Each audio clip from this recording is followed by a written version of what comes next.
Hello, Panther fans. Timmy VO here with the PantherCons podcast. Welcome to another episode of Man in the Box, Week 8. Get your comms up.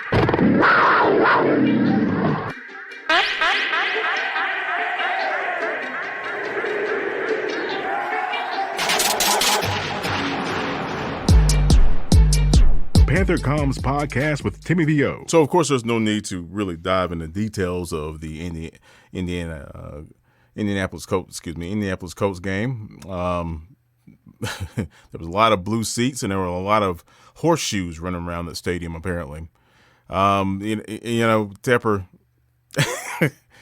you're not going to fill up those stadiums fill up that stadium. Outside of soccer, i.e., football. Until you actually put some product on the field. Yeah, as somebody who supposedly understands business and things of that nature, you do a really piss poor job of putting out a solid product. Unless you're just trying to sabotage this franchise and get it the hell up out of here. I don't know. Again, it is what it is. So I'm not going to jump into the Indy game like that. I'm just going to do an assessment, Week 8 assessment on the state of the Carolina Panthers versus the opponents, right? So it's basically a statistical breakdown from Week 1 into Week 8 in terms of the team stats, right? So and of course you have opponents, all right? It's just cumulative, but it tells a story. It tells a story because hell, in Indianapolis, it was simple, right? We held them to, I believe, one offensive touchdown, and yeah. So, yeah.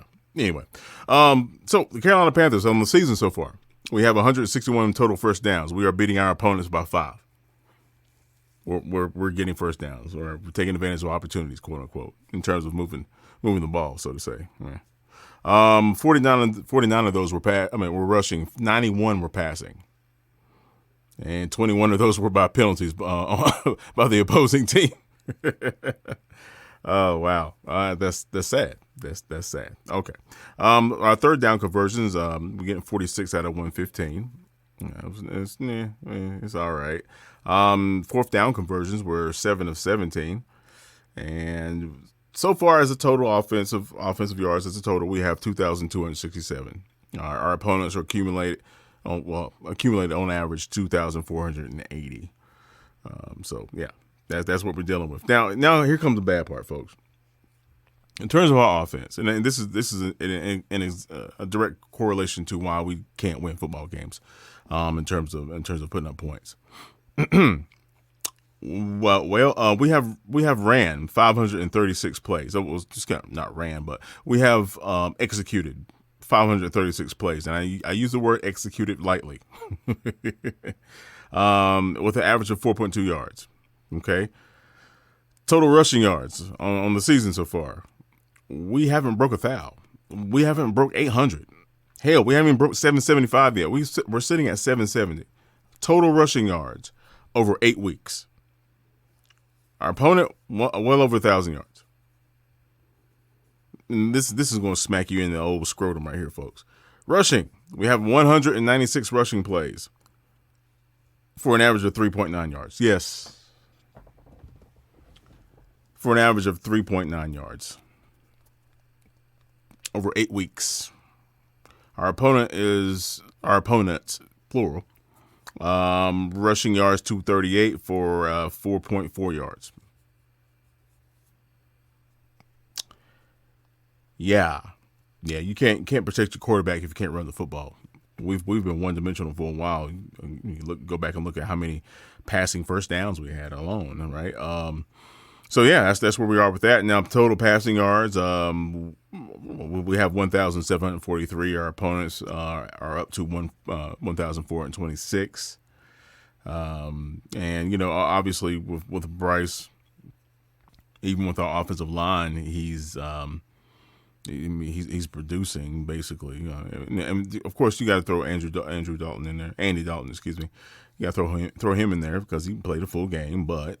We have 196 completions on 311 attempts with 7 picks, for the average of 5.6. Our opponents, well, they have 146 completions off of 220 attempts because they're running the ball on us. They're not throwing the ball quite as much. For 5 interceptions with an average of 6.5. Yeah.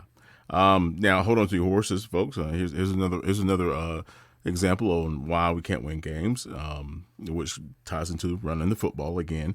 Bryce and Andy, cumulative, 29 sacks, folks. That's almost 4 sacks a game. Almost. 29 sacks over 8 weeks. We had, 4 drafts to get our offensive line in order?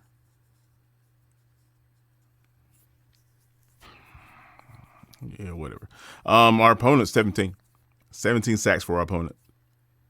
We have accumulated 17 sacks against our opponents. Right. Field goals, our opponents they're shooting. They're kicking 100%, by the way, 10 of 10. We're 14 of 16. We have exactly half as many touchdowns as our opponents. We have 14. They have 28. 2 rushing touchdowns to our opponents, 14 rushing touchdowns against us. We have 10 passing touchdowns to our opponents, 11. We have 2 defensive touchdowns. Our opponents have accumulated 3. So, that's the state of our football team, folks. We can't run the football, which causes a snowball effect. When you become one-dimensional, the pass rush will eventually get to your quarterback. It's the NFL. Obviously, we've had injuries across our line, and it's showing up. It's shown up since week 1, to be honest with you. People were talking about our offensive line during the preseason, and it transpired into what we see today. And that was with our actual starting 5. If you can't run the football, ladies and gentlemen, and I'll keep pounding this in the ground, no pun intended. If you can't run the football, you can't throw the ball. Unless you just have an absolute stud offensive line that can stop these pass rushers, and you have some just off the wall wide receivers, wide outs, and tight ends and running backs that can catch it out the backfield and all the other stuff, and everything is clicking. We have a rookie quarterback with basically a brand new offense, to be honest with you, from coaching to wide receivers, in his first year in the league, and for some odd reason, we expected to not be 1-7. I don't know how to. I didn't expect that. I really didn't. I figured we would run the football more than we have, and I definitely figured Miles Sanders would show us more than he showed us. And again, the man has been injured. Nothing against the guy personally. It's just that I don't. This is what happens when you pay money for something that doesn't transpire, and you already have something on the shelf, so to say, that is clearly better than what you paid for. And we're all human, folks. And if you know anything about competing, when you get in a slump, it gets to your head, and you don't necessarily, it takes a long time to get out of that rut. And we saw flashes from Miles on Sunday, and he just can't put it together. And any type of mistake he makes, it's going to go to his head. He's going to start doubting himself. He's going to start beating himself upside the head, and it's showing, right? Bryce is getting hammered. We're again becoming one-dimensional. We're not sticking with the run. We don't have the pieces for this type of coaching staff, and regardless if it was CJ, I don't care if it was freaking Joe Montana. Anybody stepping into this locker room with this offense with this type of weaponry, you're going to have a really hard time. I know some people are asking, should we start Andy? Should Andy take snaps? I don't see what's the benefit of that. Seriously, what's the benefit of that? It's football. People get injured all the time. If you're worried about Bryce getting injured, you're a little too late. If anything, this young man needs to get more reps. Because, quite frankly, at this point in time, I really think we're looking forward to next year. We would be silly not to. Tepper's put this franchise in a very, very dire predicament from a fan standpoint, from a locker room standpoint. You still haven't paid your best player. It is an utter sham. And I'm really wondering why Brian Burns has not been signed yet. Or extended, excuse me. I don't understand why we haven't taken care of that.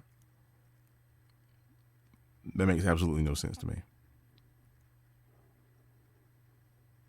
Clearly, we're not bringing in any new talent at the defensive end or the outside linebacker position, the outside linebacker hybrid position. We're not bringing in anybody, so why in the world do you not sign this man? If there's any cornerstone to that defense, it's him and Big Brown and Luvu. I mean, that's really it right now. That's really it right now. I mean, I'm not going on our safeties. You know, they've been dinged up, banged up. They've been doing a decent job, to be honest with you. But just thinking long term, because those guys are somewhat aging. They're older veterans. So from a long term standpoint, you know, Brian's still young, Brown is still young, Luvu is in comparison still young. I don't understand why we're not extending people. Off gate, we should be doing that. And again, you know, this is just me, and I'm taking this from conversations I've had with folks. Some people think, you know, just a casual fan, obviously.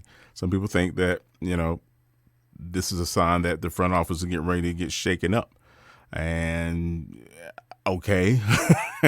I really don't think, you know, shaking up the front office is going to matter. And then I'm not sticking up for Fitterer. I'm not. But you have to understand, Fitt has never really had true reins over what goes on. If Tepper is so willing to go out there and try to tell the coach who to take in terms of the draft and who he's going to play in this, that, and the third, you really think he's not going to tell Fitt what he can and can't do? And on top of the fact that Fitterer had to work with Rule, right, and then he's brought into a position where he's scrambling with a whole new coaching staff with whole new outlooks and needs in terms of personnel. I mean, I'm not gonna blame Fitterer, because Fitterer came from a franchise that won the Super Bowl, folks. The man knows what a winning organization looks like. The common denominator here, again, is David Tepper and his wife. Period. I sincerely think he's trying to undermine this franchise so he can get rid of it or get out of it. Either or. He's more invested in the international football arena than Carolina Panther football, which is a big mistake in his behalf. If he knew anything about what it was like in 2015, 2003, hell, when they first started back in the 95, 96, 97, man, that stadium was rocking. You had to be there, folks. If you understood that the energy, and Bryce can do that, man, because Bryce, it's hard to hate the kid. Not to mention he can throw the fucking football. Or he could throw it to defenders and they can run a pick six. No shit, Sherlock. He can also outplay the rookie who set a rookie record on Sunday. He can also outplay him. So what's your point? Anybody come to this franchise at the quarterback position as a rookie was going to set up. They were set up for failure off gate. You can coach a kid up all you want to, but until you go out there and put them in an 11-on-11 element and see what happens and see how the players who play around him play, I would highly suggest that you take a back seat on this one. Nothing's going to save Bryce Young except for the run game, and the man they brought in to run the football was doing the piss poor job. And the kid that we had that took some pointers from Christian McCaffrey and made the best out of him, he's the one that should be getting the rock, and he's not. It's a damn shame. Our offensive line is not consistent. They're not reliable, and this is what happens. And here we are, going into Chicago, of all places. You know, I hate DJ Moore is not going to be able to go up against JC. That would have been cool. But man, if we can't beat the Bears, I don't know what to tell y'all. I really don't know what to tell y'all. I have a bad feeling that we're about to get ran up. I do. I do.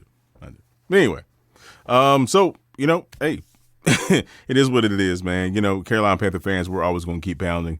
I'm basically looking towards next season. I'm dissecting players at this point. I'm just not. It's not even about if the team wins or not. I'm just looking at who's good, who's worth the damn, who's worth keeping, and just try to ignore Tepper in this front office for now. That's on everything. Hey, but hey, I appreciate you guys listening. Please subscribe to my YouTube channel. I'll start putting out videos towards the end of the season, I guess. We'll see. My schedule's a little crazy right now. But yeah, subscribe to my YouTube channel if you don't mind. Thank you for listening to the podcast. If you're not a subscriber to the podcast on Podbean, which is the only place you can catch it, that and YouTube, by all means, I appreciate y'all. And of course, you can catch me on Twitter and Instagram and Facebook as well. Okay. Hey, I appreciate you guys, man. Hang in there, Carolina Panther fans. We've been through worse. Well, unless you're just a young buck, a younger fan, we've been through worse. Best of times and the worst of times, but it is what it is. And as always, keep pounding. Peace.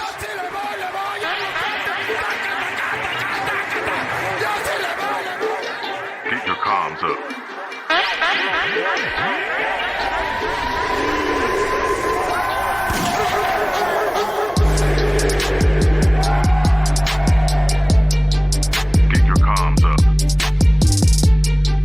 The Panther Comms Podcast with Timmy VO.